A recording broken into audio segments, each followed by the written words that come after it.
বিসমিল্লাহির রহমানির রহিম। প্রিয় শিক্ষার্থী বন্ধুরা, তোমরা সবাই ভালো আছো এবং পরীক্ষার জন্য তোমরা সবাই আপ্রাণ পরীক্ষার রেজাল্ট ভালো করার জন্য তোমরা সবাই আপ্রাণ চেষ্টা করছো।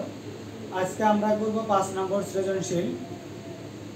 5 নম্বর সৃজনশীলটা সবাই তোমরা আমার সাথে পড়বে। কতগুলো ঘন্টা একসাথে বাজার 10, 15, 20 এবং 25 সেকেন্ড পর পর বাজতে লাগে।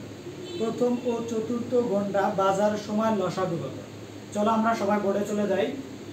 তাহলে প্রথম ঘন্টা 10 আর চতুর্থ ঘন্টা ছিল আমার 25। এই দুইটা ঘন্টা আমাকে কি করতে হবে? লসাগু। তাহলে লসাগু করে আমরা পেয়েছি কত? তাহলে 5 দ্বারা ভাগ করেছে 2, 5 দিয়ে ভাগ করতে পেয়েছি 25। তাহলে আমরা জানি লসাগু সমান সবগুলোই নিতে হয়। তাহলে এবার গুণন করে আমরা কত পেয়েছি? 50। কত পেয়েছি?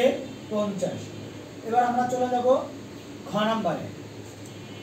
খ নম্বরে বলেছে 4টি ঘন্টা বাজার সময়ের গসাগু কত? তাহলে 10, 15, 20, 25 এই 4টা ঘন্টা সময় আমরা গসাগু করব। তাহলে 10, 15, 20, 25। তাহলে আমরা জানি গসাগু করার সময় সবগুলো সংখ্যাতে যা এরকম সংখ্যা নিতে হবে। একমাত্র সবগুলোতে যেরকম সংখ্যা আমার কাছে কত আছে? একমাত্র 5। তাহলে 5 দ্বারা পেয়েছি 2, 5 দিয়ে 3, 5 দিয়ে ভাগ করে 4, 5 দিয়ে ভাগ করে 5। তাহলে আমরা জানি গসাগুর সময় শুধু এই পাশের সংখ্যাটা নিতে হয়। তাহলে গসাগুর সময় আমাদের শুধু কি করতে হয়? এই পাশের সংখ্যাটা নিতে হয়। তাহলে আমরা লিখতে পারি নির্ণয় গসাগু সমান 5। তাহলে আমরা এবার সরাসরি লিখতে পেরেছি 5। গ নাম্বার প্রশ্নটা আমরা এবার পড়ি সবাই। আবার কতক্ষণ পর ঘন্টাগুলো একত্রে বাজবে? দেখো প্রথমে লেখা ছিল কিন্তু পর পর। তাহলে আমরা বলতে পারি এটা লসাগু করতে হবে। 10, 15, 20 ও 25 এর লসাগুই হবে ঘন্টাগুলো একত্রে বাজার সময়। তাহলে আমরা লসাগু করে কত পেয়েছি? 300। প্রিয় শিক্ষার্থী, এই জায়গায় কিন্তু একটু লক্ষণীয় বিষয় আছে। এই সংখ্যাগুলো আমার কিন্তু দেওয়া ছিল সেকেন্ডে। তাহলে এই জায়গায় আমরা যা পেয়েছি সেটা কি বের হবে? সেকেন্ড। সেটা কি বের হবে? সেকেন্ড। তাই আমি লিখতে পারি অতএব 300 সেকেন্ড পর ঘন্টাগুলো একত্রে বাজবে। কেউ যদি আবার এরকম লেখা, আমরা জানি 60 সেকেন্ড সমান 1 মিনিট, 300 সেকেন্ড সমান 5 মিনিট। তাহলে আবার লিখতে হবে অতএব 5 মিনিট পর ঘন্টাগুলো একত্রে বাজবে। এভাবে করতে পারবো। এবার আমরা চলে যাব 6 নম্বর প্রশ্নে। 15, 18, 21, 24 চারটি সংখ্যা। প্রথম দুইটি সংখ্যার গসাগু কত? তাহলে আমরা প্রথম দুইটা সংখ্যা লিখব। প্রথম দুইটি সংখ্যা সমান 15 আর 18। এর গসাগু করব। আমরা গসাগু করে কত পেয়েছি? তাহলে গসাগু একমাত্র 3 দিয়ে দুটাকে ভাগ করা যায়। তাহলে কত পেয়েছি আমরা? গসাগু 3। আমরা জানি গসাগু শুধু এই পাশের সংখ্যাটা নিতে হয়। তাহলে আমরা গসাগু পেয়েছি কত? 3। এবার আমরা চলে যাব খ নম্বরে। সংখ্যাগুলোর গুণনীয়ক লেখো। গুণনীয়ক কি? অর্থাৎ ওই সংখ্যাটাকে যে যে সংখ্যা দ্বারা ভাগ করা যায় সেগুলোই ওই সংখ্যার গুণনীয়ক। তাহলে দেখো 15 ছিল, 18 ছিল, 24, 21 ছিল, 24 ছিল। এগুলো আমি কিভাবে বের করেছি তোমাদের জন্য আমি একটা লিখে রেখেছি। দেখো, অর্থাৎ এই 24টা আমি 1 দ্বারা ভাগ করতে পারি, আবার 2 দ্বারা ভাগ করলে 12 কত হয়, আবার 3 দ্বারা ভাগ করতে পারি, আবার 4 দ্বারা ভাগ করতে পারি। দেখো 5 দিয়ে যায় না, 6 আছে, 8 আছে, 12 আছে। অর্থাৎ এই সংখ্যাগুলো আমি ধারাবাহিকভাবে আমি যদি এইভাবে সিরিয়াল করে লিখি তাহলে আমার নির্ণয় গুণনীয়কগুলো হয়ে গেল। অর্থাৎ বাকি সংখ্যাগুলো এভাবে করতে হয়। বাকি সংখ্যাগুলো আমরা এভাবে করতে পারবো। যেমন 15 ছিল আমার কাছে, খেয়াল করো তোমরা। 15 তে আমরা লিখতে পারি 1 গুণন 15, 3 গুণন 15। আর তো কোনো সংখ্যা নেই। তাহলে 1, 3, 5, 15, 1, 3, 5, 15। তোমরা এভাবে করার পরে এভাবে সিরিয়াল করে লিখতে পারবে। আর এই কাজগুলো তোমরা রাফে করতে পারবে। এবার আমরা চলে যাব গ নাম্বার প্রশ্নে। গ নাম্বার প্রশ্নটা কি বলেছে? কোন ক্ষুদ্রতম সংখ্যাকে প্রদত্ত 4টি সংখ্যা দ্বারা ভাগ করলে প্রতি ক্ষেত্রে 5 অবশিষ্ট থাকে? প্রতি ক্ষেত্রে ভাগশেষ তোমার 5 থাকে। আর মানে তোমার ক্ষুদ্রতম সংখ্যাটা কত ছিল? আমরা জানি ক্ষুদ্রতম সংখ্যা চাইলে কি করতে হয়? লসাগু। তাহলে আমি লিখছি 15, 18, 21 ও 24 এর লসাগুর সাথে 5 যোগ করলে নির্ণয় ক্ষুদ্রতম সংখ্যা পাওয়া যাবে। অর্থাৎ তুমি ভাগ করার পরে প্রতি ক্ষেত্রে তোমার 5 অবশিষ্ট থাকে। অর্থাৎ এই তুমি 845 কে এখন এই সংখ্যাগুলো দ্বারা ভাগ করে দেখবে তুমি প্রতি ক্ষেত্রে 5 অবশিষ্ট আছে। তাহলে এটাকে আমরা কি করেছি? লসাগু করেছি। লসাগু করে আমরা কত পেয়েছিলাম? 8। 840, এটা হলো আমার লসাগু। 840 কিন্তু আমার লসাগু। 840 কিন্তু ক্ষুদ্রতম সংখ্যা নয়, তাহলে আমরা এখানে লিখেছি আবার অতএব ক্ষুদ্রতম সংখ্যা 840 যোগ 5, কারণ এখানে আমরা কি করতে বলেছিলাম, যোগ, তাই আমি এখানে যোগ দেখিয়েছি। তাহলে আমরা উত্তর পেয়েছি কত, 845। প্রিয় শিক্ষার্থীরা, এবার আমরা চলে যাব 7 নাম্বার প্রশ্নে।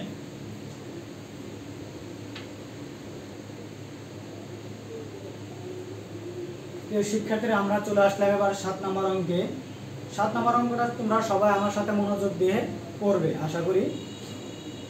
প্রথম ও দ্বিতীয় সংখ্যার গুণফল 35, দ্বিতীয় তৃতীয় সংখ্যার গুণফল 63, দুইটি সংখ্যার লসাগু ও গসাগু 11 হলে সংখ্যা দুইটির গুণফল কত? অর্থাৎ দুইটা সংখ্যা ছিল, তার গসাগু 11, লসাগু 11, তাহলে দুইটা সংখ্যার গুণফল কত আমরা বোর্ডে দেখব।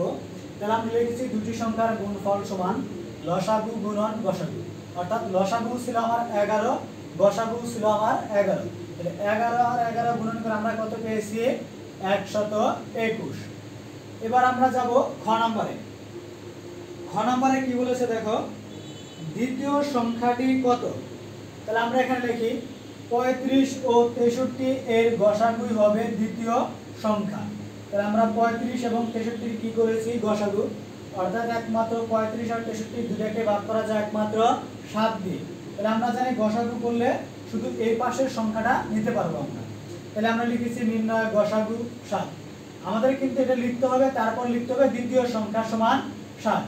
এবার দেখো তোমরা গুণন করে দেখো, প্রথম সংখ্যা 5, দ্বিতীয় সংখ্যা 7, তৃতীয় সংখ্যা আমাদের কত ছিল, 9, তৃতীয় সংখ্যা কত, 9। এবার 5 আর 7 গুণন করলে কত হয়, 35, অর্থাৎ প্রথম সংখ্যা দ্বিতীয় সংখ্যা গুণন করে আমরা 35 পেয়েছি।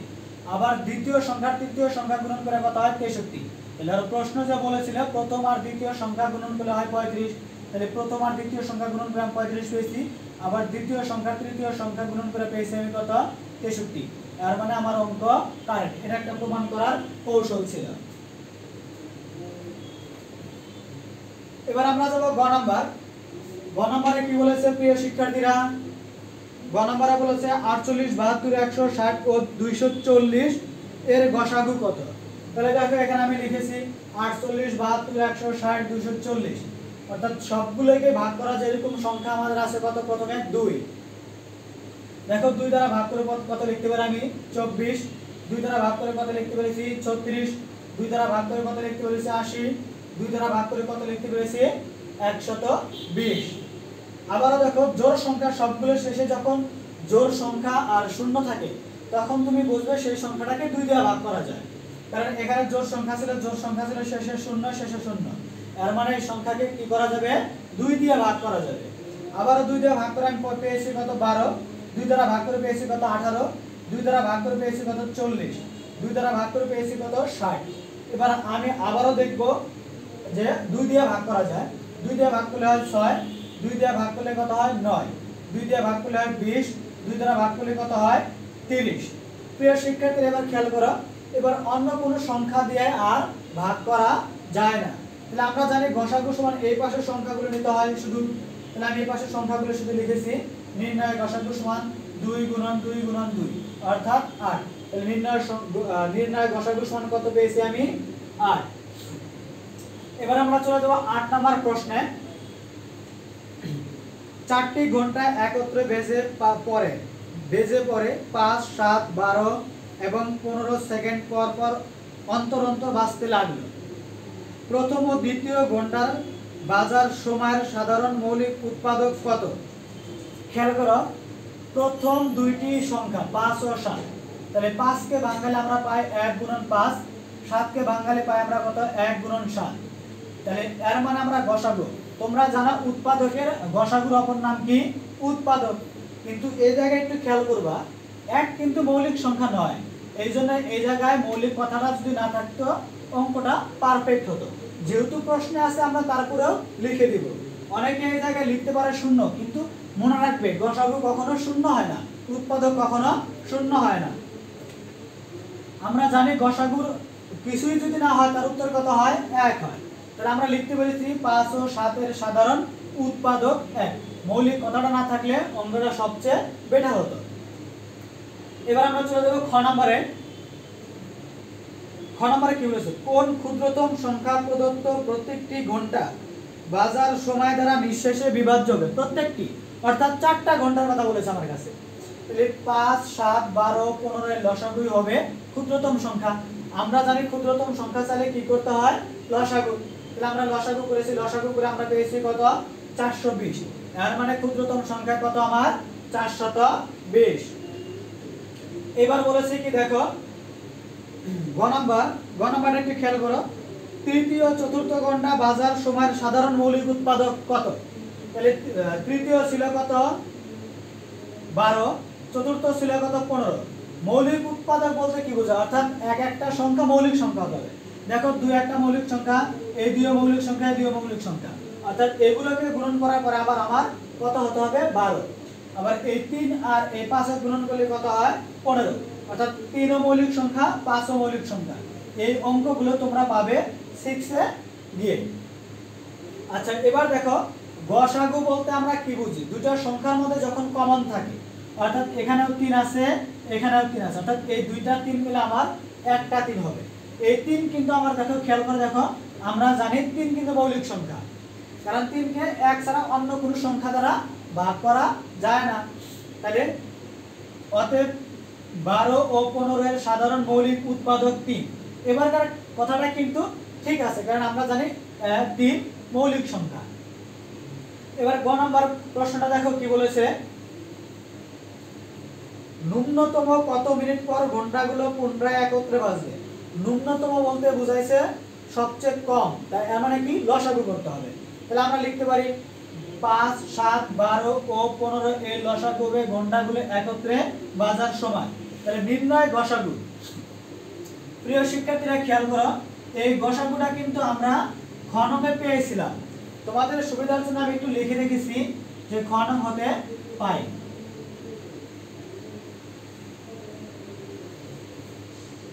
দেখো তাহলে আমরা লিখেছি নির্ণয় গসাগু সমান 420। এটা আমরা কোথায় পেয়েছিলাম, খ নং প্রশ্নে পেয়েছি। কোথায় পেয়েছি আমরা, খ নং প্রশ্নে। যদি লেখো তাও হবে, না লিখলে সমস্যা নেই। এবার আমাকে বলছে কত মিনিট পর। এই যে আবার খেয়াল করো, এই 5, 7, 12, 15 এগুলো কিন্তু প্রশ্নে সেকেন্ড দেওয়া ছিল। এর মানে আমি লসাগু করে যা পেয়েছি সেটা আমার কি, সেকেন্ড। সেটা আমার কি, সেকেন্ড। তাহলে এবার সেকেন্ডকে আমরা কিসে প্রকাশ করব, মিনিটে। আমরা জানি 60 সেকেন্ড সমান 1 মিনিট। অর্থাৎ এই 420 কে যদি আমি 60 দ্বারা ভাগ করি তাহলে আমি কি পাবো, মিনিট। কি পাবো, মিনিট। তাহলে 420 ভাগ 60 ভাগ করে আমরা কত পেয়েছি, 7, অর্থাৎ 7 মিনিট। তাহলে আমি কি লিখতে পারি, অতএব 7 মিনিট পর পর একত্রে বাজবে। অতএব 7 মিনিট পর পর ঘন্টাগুলো পুনরায় একসাথে বাজবে। প্রিয় শিক্ষার্থীরা, তোমরা সবাই অত্যন্ত মনোযোগ দিয়ে অঙ্কগুলো এসডব্লিউ করবে, এবং সংখ্যার যদি এদিক সেদিক হয়, যেমন মনে করে এখানে 4টা ক, খ, ঘ দেওয়া আছে, অনেক সময় আমরা পরিবর্তন করে দিই। পরিবর্তনটা কিরকম, মনে করো খ নাম্বার দেইনি, অর্থাৎ এই খ নাম্বার ছাড়া কিন্তু আমি এই ঘ নাম্বারটা করতে পারবো না। এর মানে তোমাকে এই জায়গায় যা খটা আগে করতে হবে, তারপর তোমাকে এইভাবে করতে হবে। এগুলো তোমাদের মনে রাখতে হবে এবং খেয়াল করতে হবে।